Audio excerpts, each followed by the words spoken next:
Hello अस्सलाम वालेकुम। Data सबसे पहले हमें गिवन है डिज़ाइन ऑफ वर्टिकल कर्व में कि हमारे पास जो ग्रेड है फर्स्ट वो है 0.5%, तो जी1 हम देंगे 0.5%। और उसके बाद हमें डाउनवर्ड कर्व दिया गया है, तो इससे हमें ये भी पता चलता है कि हमारा समिट कर्व है, तो हमारा जी2 होगा 0.7% -0.7%। उसके बाद है the two ends of the portion are to be connected by parabolic vertical curve. The change and reduce level of the intersection point are 550 and 375.5 metre. 550 हमारे पास हो गया उसका चेनेज, तो चेनेज जो सेंटर पे होगा वो हमारे पास होगा 550 मीटर, और जो चेनेज यहाँ पे होगा सेंटर पे उसको हम डिनोट करेंगे बी से, 550 मीटर। और रिड्यूस लेवल बी हम सेंटर पॉइंट बता रहे हैं जहाँ पे ये कर्व हमारा मिल रहा है। ये दोनों ग्रेड 0.5% 0.7% मिल रहे हैं, तो सेंटर पे हमारा पॉइंट होगा बी। उसके बाद हमें बता रहे हैं calculate the reduce level point. अब हर 20 मीटर के इंटरवल पे हमें जो रिड्यूस लेवल निकालना है हर पॉइंट का, एक्स हम बता रहे हैं कि यहाँ पे एक डिस्टेंस होगी जो हम आगे जाके यूज़ करेंगे, वो होगी एक्स डिस्टेंस पहले पॉइंट से, और पहले पॉइंट हम T1 से डिनोट करते हैं। इसको मैं शेप में ज़्यादा बेहतर तरीके से आपको दिखा सकूँगा। The rate of change of grade उसको मैं एस से डिनोट कर रहा हूँ, और ये है 0.1% पर 20 मीटर। ये हमें डेटा गिवन होता है डिज़ाइन ऑफ वर्टिकल कर्व के लिए। हमारे पास ये समिट कर्व है, अगर वैली कर्व है तो फिर भी इसी तरह से ही सॉल्व होगा जैसा जब हम करने वाले हैं। तो ये हमारा एक पहले कर्व में हमें 0.5% मतलब ऊपर जा रहा है पॉजिटिव में, नेगेटिव में नीचे -0.7%, उसके बाद नीचे जा रहा है। तो जहाँ पे मीट कर रहे हैं वो बी पॉइंट होगा, और ये हमारा स्ट्रेट पॉइंट हमने लगा दिया। अब ये हमारा होगा एक्चुअल जो हमें रोड बनाना है, ठीक है ना। पहला ऊपर वाला पॉइंट बी, फिर B1 सेंटर पे कर्व पे, और B2, और T1 T2 हमें क्या दिखा रहे, इनिशियल पॉइंट मतलब कमेंसिंग पॉइंट, और एंड पॉइंट T2। अब ये जो कर्व है जो ग्रीन लाइन से शो किया है उसका फॉर्मूला क्या है, वो है लेंथ ऑफ कर्व, और वो है Z1 - Z2/S। और ये सारी वैल्यूज हमें डेटा में से मिल गई, तो इसका हम डायरेक्ट आंसर निकालेंगे। ऐसे हमारे पास 0.1/20 मीटर पर 20 मीटर, तो हमें लेंथ ऑफ कर्व मिल गया 240 मीटर। अच्छा, हमारे पास जो ये लेंथ ऑफ कर्व होता है उसको हम हमेशा दिखाते हैं कि आधे आधे में तोड़ के बताते हैं कि लेंथ ऑफ कर्व बाय 2 वो 120 मीटर है, मतलब आधे साइड का 120 मीटर, दूसरे आधे साइड का 120 मीटर, और 20-20 मीटर पे हमें रिड्यूस लेवल निकालना है, ठीक है। अब हम स्टार्ट करते हैं वैल्यूज़ निकाला। सबसे पहले हम स्टार्टिंग पॉइंट्स के जितने भी ये पहले वाले पॉइंट है B1 B2 T1 T2, इसके चेनेज और रिड्यूस लेवल निकालेंगे। तो 3 हमें चेनेज चाहिए, बी का हमें गिवन है, तो हॉरिजॉन्टल डिस्टेंस होती है चेनेज। और अब हम निकाल रहे हैं बी का चेनेज, तो हमें पता है कि बी का चेनेज निकालने के लिए अगर हम 550 मीटर बी पे है तो उससे माइनस कर दे हाफ लेंथ ऑफ कर्व, तो हमें मिल जाएगा 430 मीटर। तो हमें चेनेज T1 पे मिल गया। अब चेनेज T2 क्या होगा, अब 550 मीटर मतलब बी पॉइंट पे सेंटर पे है, अगर उससे हम माइनस प्लस ऐड कर दें 120 मीटर हाफ ऑफ कर्व, तो हम आखिरी पॉइंट पे आ जाएंगे, और वो होगा हमारा 670 मीटर। और ये हमारा T2 पे भी हमें चेनेज मिलेगा, T1 पे भी मिलेगा, B1 B2 इन सब पे चेनेज सेम होगा हॉरिजॉन्टल से। अब हम रिड्यूस लेवल निकालेंगे T1 पे, क्योंकि B पे हमें गिवन है, B पे हमें क्या गिवन है, सवाल में गिवन है 375.5, ठीक है ना। अब हम रिड्यूस लेवल निकाल रहे हैं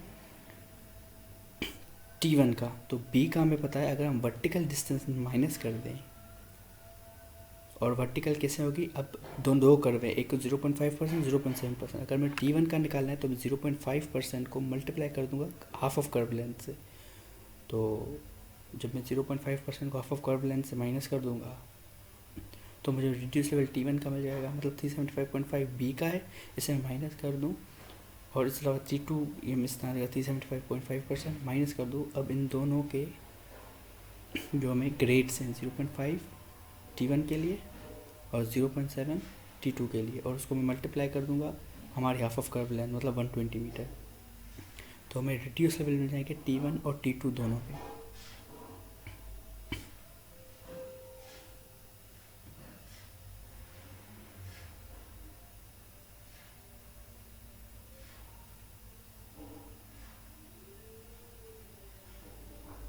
अब हमने पहले पॉइंट और दूसरे पॉइंट पे रिड्यूस लेवल निकाल दिया है, लेकिन B1 और B2 का हमें नहीं पता कि रिड्यूस लेवल क्या है।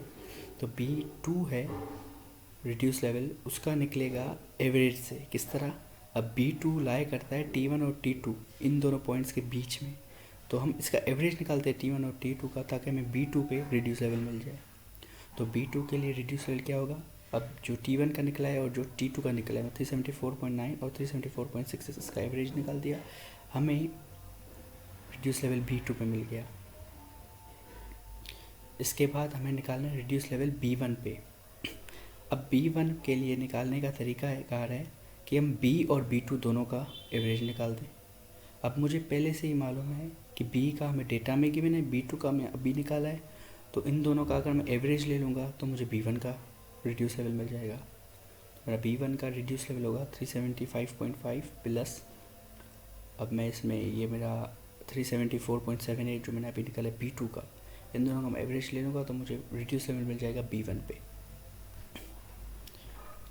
तो ये हमारा ओवरऑल पहला स्टेप है जिसमें हम रिड्यूस लेवल निकालते हैं और चेंजेस निकाल सकते हैं जो मेन पॉइंट्स हैं उनके।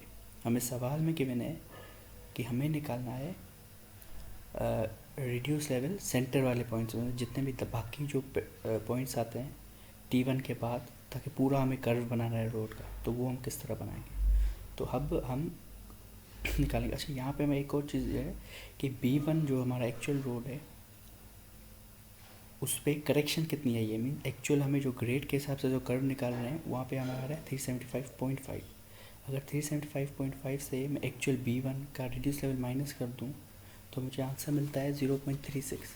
तो ये मेरी है करेक्टेड रीडिंग, मतलब 0.36 मीटर नीचे आया है मेरा कर्व, अगर एक्चुअल ग्रेड से नीचे आया है।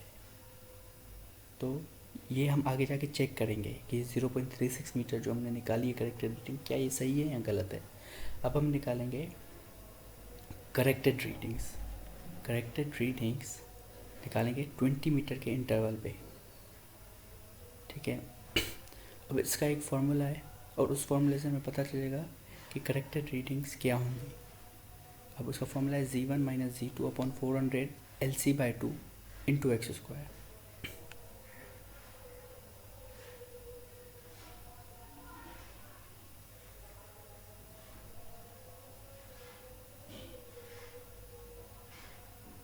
और x मुझे पता है कि T1 से डिस्टेंस है जो मैं 20-20 मीटर के इंटरवल पे निकालनी है, ठीक है। तो हमारे पास टोटल 120, हमारे पास टोटल लेंथ है, लेंथ ऑफ कर्व है 240 और हाफ है 120 मीटर। तो एक एक पॉइंट हम बनाते जाएंगे। हमें टोटल 5 मुख्तलिफ पॉइंट 1 2 3 4 5 बीच वाले और 6 सेंटर वाला पॉइंट होगा। इसी तरह से आगे जाके उल्टा कर देंगे 5 dash 4 dash 3 dash 2 dash 1 dash, क्योंकि ये जो वैल्यूज़ आएंगी वो अगर हम हाफ़ के लिए निकालेंगे करेक्टेड रीडिंग्स तो बाकी हाफ़ के लिए भी सिमिलर आएंगी, क्योंकि हम यहाँ पे एक ग्रेड को नहीं ले रहे, दोनों ग्रेड का डिफरेंस निकाल रहे हैं। जो हमारे पास x की वैल्यू होगी वो 20-20 मीटर के साथ बढ़ती जाएंगी, क्योंकि x हमारे पास डिस्टेंस है फ्रॉम T1। तो हम यहाँ पे करेक्टेड निकालते हैं y1। सबसे पहले मैं एक कांस्टेंट की वैल्यू जो पहले हमारे पास है Z1 minus Z2 divided by 400 LC/2। तो ये मेरे पास एक कांस्टेंट वैल्यू है जो हर वैल्यू के साथ सिमिलर होगी, तो ये मैं पहले ही निकाल देता हूँ। और मेरे पास आती है 2.5 एक्सपोनेंट -5।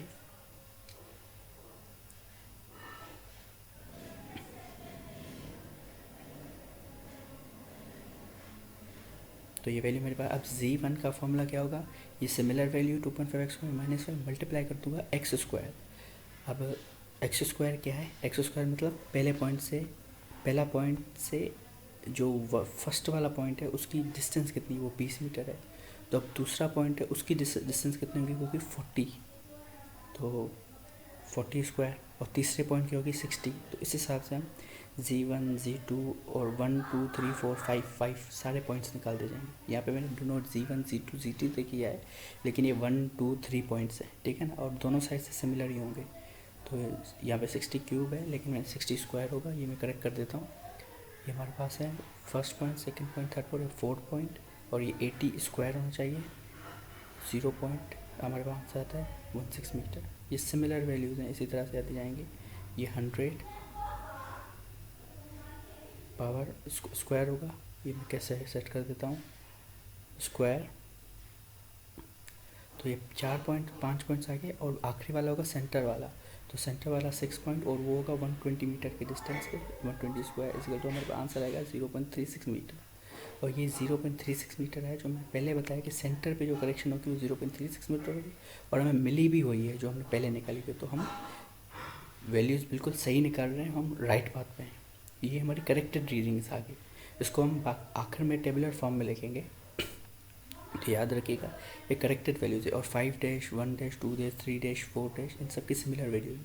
अब हम निकालने वाले ग्रेड अब 0.5% है। अब हम रिड्यूस लेवल एक्चुअली में निकालेंगे कि जो ग्रेड 0.5 पे उसको रिड्यूस लेवल कितने होंगे। सबसे पहले हम निकालेंगे यहाँ पे राइज पर 20 मीटर, हर 20 मीटर पे कितना राइज आता है। तो 20 मीटर को मल्टीप्लाई कर दो इस ग्रेड से, और ये ग्रेड है 0.5, तो 20 इंटू 0.5 अपॉन 100, तो मेरे पास आंसर आता है 0.0। तो यहाँ पे मेरे पास आंसर है 0.1 मीटर, बल्कि सॉरी 0.1 मीटर आंसर आ रहा है। तो अब मुझे पता है रिड्यूस लेवल T1 पे है हमारे पास 374.9। ये हम देख लेते हैं रिड्यूस लेवल।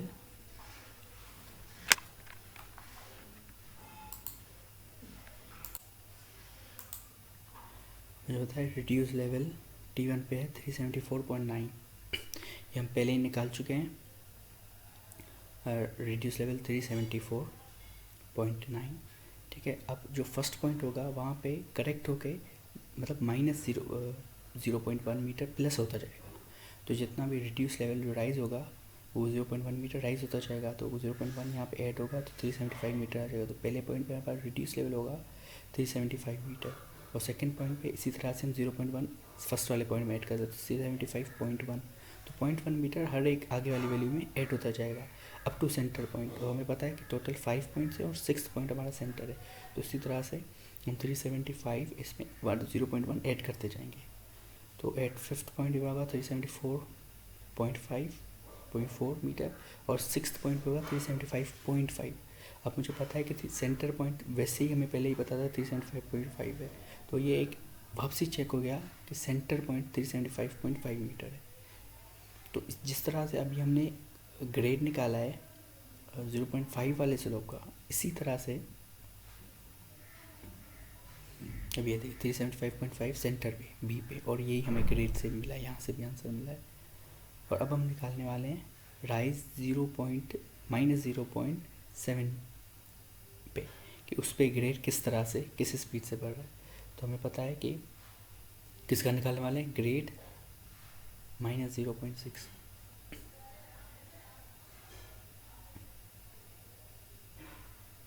0.7%, ठीक है। अब राइज पर 20 मीटर इसका कितना होगा, बहुत सिंपल है, 20 को मल्टीप्लाई कर देंगे हम 0.7 अपॉन 100 से। 20 मल्टीप्लाई 0.7 अपॉन 100, यहाँ से मुझे आंसर मिलता है 0.14 मीटर। और अब मुझे पता है कि रिड्यूस लेवल T2 पे है 374.66 reduce level eight T2 374.66 metre. और इसी 66 मीटर में अब मैं लाइन वाइज ऐड करता जाऊंगा वैल्यूज। अब मुझे बताया 1 डैश की वैल्यू होगी 374.66 प्लस 0.14 मतलब 374.8। इसी तरह से 374.94 मेरे पास आंसर आएगा सेकंड पॉइंट का। थर्ड पॉइंट का मेरे पास आंसर आएगा 375.08 मीटर, खाली 0.14 में ऐड करता जा रहा हूँ। और फोर्थ पॉइंट का मेरे पास आंसर आएगा 375.122 मीटर, और फिफ्थ पॉइंट का आएगा 375.36 मीटर। और वापसी में 6th पॉइंट का निकालता हूँ जो सेंटर पे होगा, आंसर सिमिलर आना चाहिए, और मेरे पास आंसर सिमिलर ही आ रहा है 375.5 मीटर। अगर मैं 0.14 इसमें एक वैल्यू में ऐड कर दूँ तो मेरे पास अब तीनों चीज़ें आ गई जो मुझे एक्चुअली में, 3-4 चीज़ें जो मुझे एक्चुअली में चाहिए यहाँ पे अपनी टेबल बनाने के लिए। ग्रेड पे मुझे रिड्यूस लेवल मिल गया और मुझे करेक्टेड रीडिंग्स भी मिल गई। तो अब मैं टेबुलर फॉर्म में लिखता जाऊँगा, और इसीलिए मैं एक टेबल बना दूँगा जिसमें 6 कॉलम्स होने चाहिए।